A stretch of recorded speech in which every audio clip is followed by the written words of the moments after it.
Welcome back to another episode. We've been talking about getting what you want, and I ran across some games as I was actually coming up with a few ideas around that. And one of these is inheritance. So in Auntie Millie's Millions, there's a fighting friendly for inheritance, and I can remember a few movies just like that. There was Knives Out, which came out, I believe, late last year, if not the year before, that had a family essentially fighting over an inheritance from a grandfather. But probably the most interesting one in which there was a game involved that I can remember is Brewster's Millions. Now, Brewster's Millions is a movie that came out in 1985, and it had Richard Pryor and John Candy in it.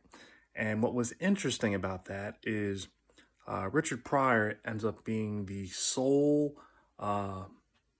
heir of a rich real estate and oil tycoon, and that that relative essentially offers Richard Pryor one of two options. The first option is to just accept a straight $1 million, right? So $1 million is nothing to sneeze at, especially in 1985. But today you're talking about $3 million because that's how much it would be worth today. So you have an option to take $3 million, but that's part of the Wimp Clause.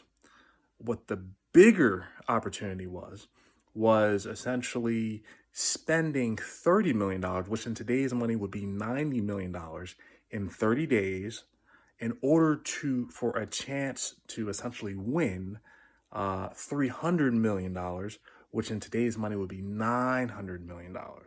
So taking a look at all of that, wow, which one would you actually choose? That's really the question I want to know. Which one would you choose? Now, in spending the $90 million, does not come without a catch. And the catch is you have 30 days to spend $90 million and you can have nothing to show for it.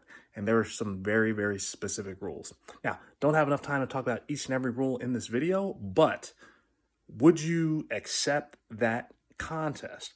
Would you go for it with the dare and spending $90 million in 30 days? Or would you accept the $3 million? The real question is, which is enough?